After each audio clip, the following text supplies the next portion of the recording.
대단히 감사합니다. 열왕기하 4장 보면은 다양한 기적 기사가 나옵니다. 그 1절로 7절을 보면 이 죽은 선지생들의 미망인 그 가난한 아내가 좀 고통을 당하는데 너무 가난했죠. 근데 기름이 막 이게 풍성하게 나오는 기적 사건을 통해서 그 기름 한 병으로 2절 말씀해 보면 기름 한 병으로 많은 기름을 이렇게 만들어내는 그런 기적이 있습니다. 말 그대로 하나님의 일하심이죠. 그래서 그 기름을 가지고 빚도 갚고 그다음에 두 아들과 과부가 생활했다는 그런 기사가 나옵니다.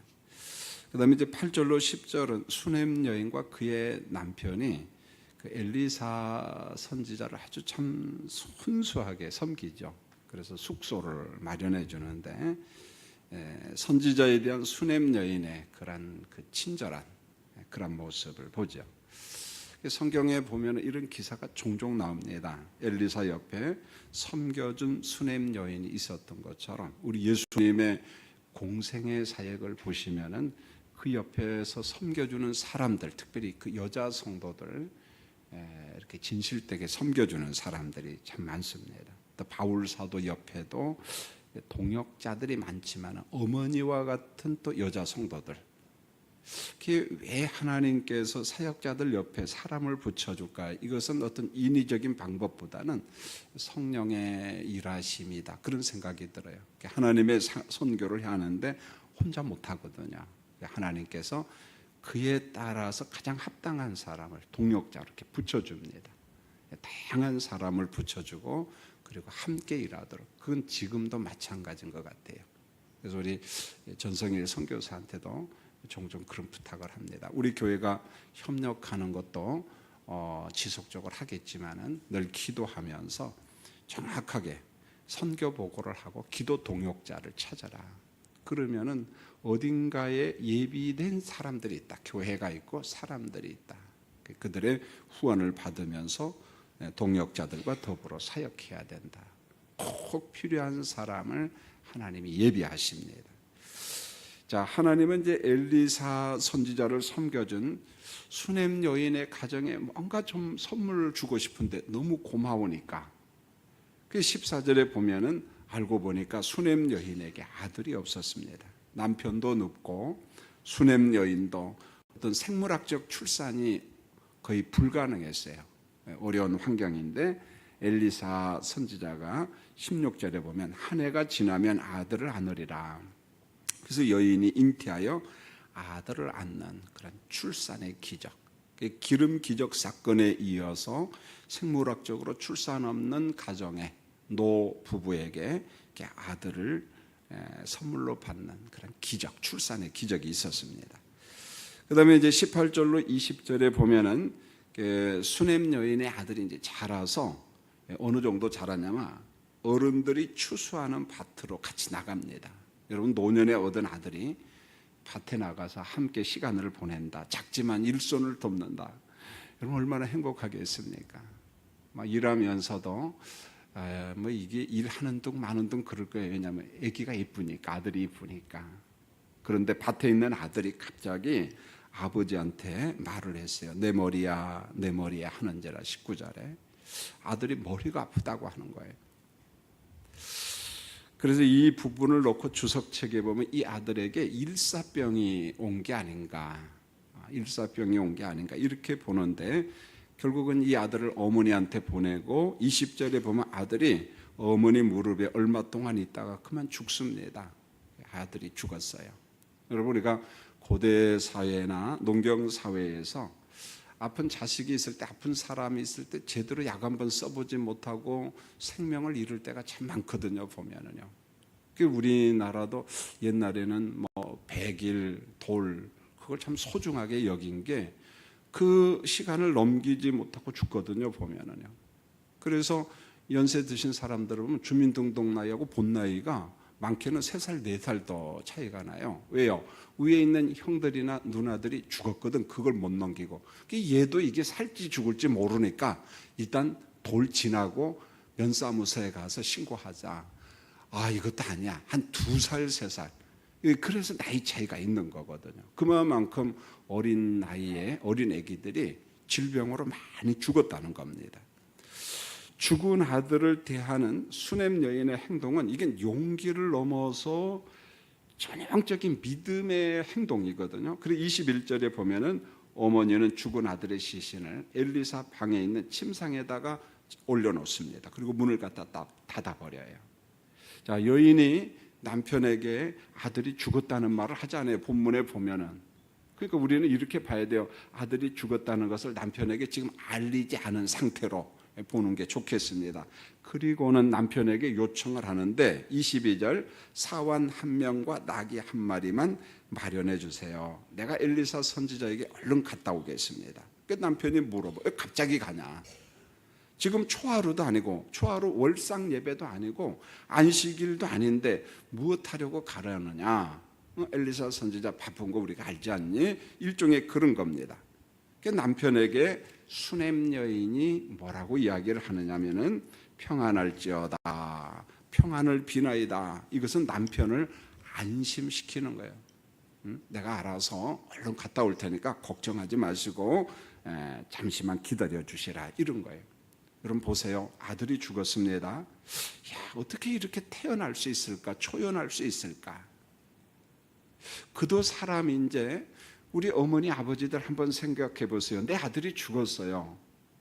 어머니 마음이야 두렵고 아프고 울고 싶고 이 환경을 극복한다는 게 너무 어렵거든요. 남편을 붙잡고 여보 내 우리 아들이 죽었어 하고 막 애통하고 막 그래야 되지 않겠습니까? 그런데 그러지 않아요. 그러면서 이 환경 속에서 여인이 무슨 생각을 하냐면은 이 죽은 아들 엘리사 선지자한테 간청하면, 요청하면은 살 수 있겠다라고 하는 믿음이 발동을 한 거예요. 믿음이 발동을 한 거예요. 한번 생각해 보세요. 출산할 수 없는 여인의 몸에 아들이 태어났습니다. 이건 기적이거든요. 불가능한데. 그런데 그 아들이 죽었어요. 방법이 뭐냐? 여인은 그렇게 생각한 겁니다. 엘리사 선지자한테 가서 간청하자. 그러면 뭔가 될 것이다 라고 하는 거죠. 그래서 내가 엘리사 선지자에게 다녀오리라 이제 출발을 했습니다. 이 거리가 보통 한 40km 정도 되는데 엘리사 선지자가 갈멜산에 있다가 멀리서 오는 여인이 수냄 여인 같아요. 정확하게 알아봅니다. 그만큼 관심을 가지고 애정을 가지고 서로 섬기고 서로 기도하고 그런 관계지요.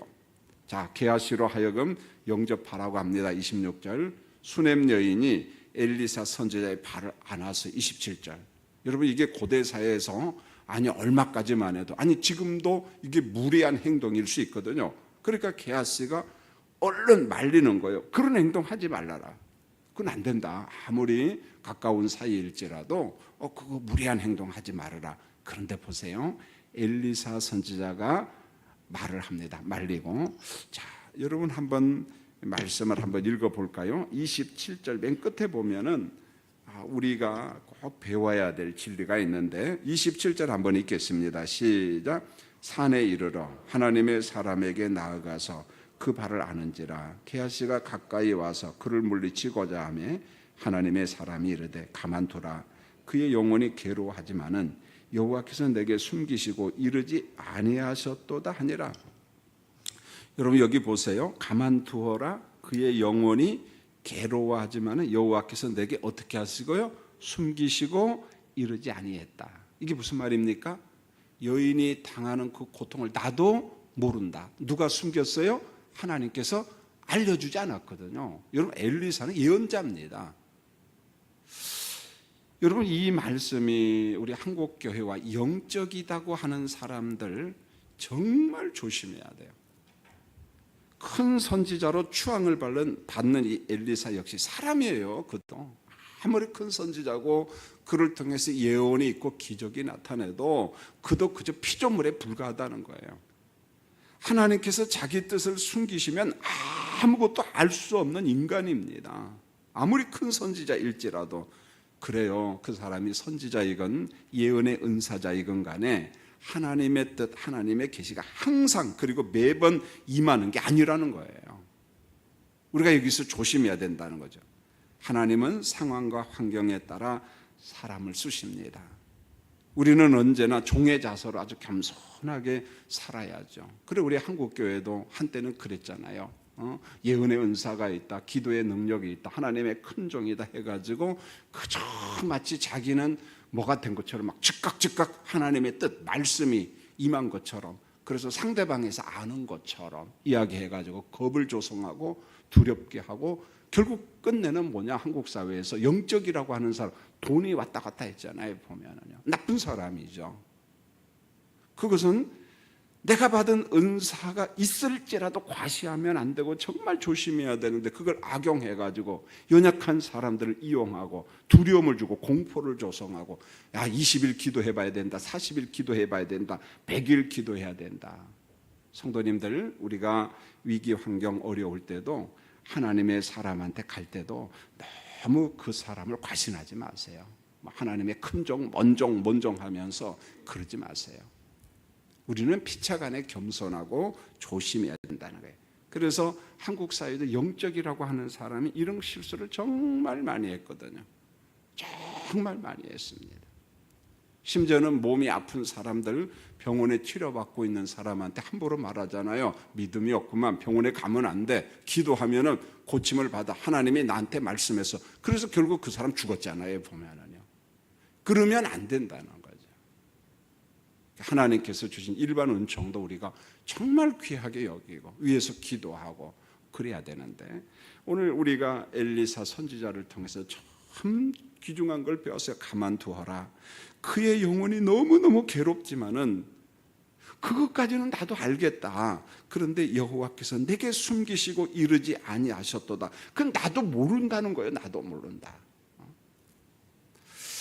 엘리사도 여인의 집에서 일어난 아들의 죽음을 몰랐습니다.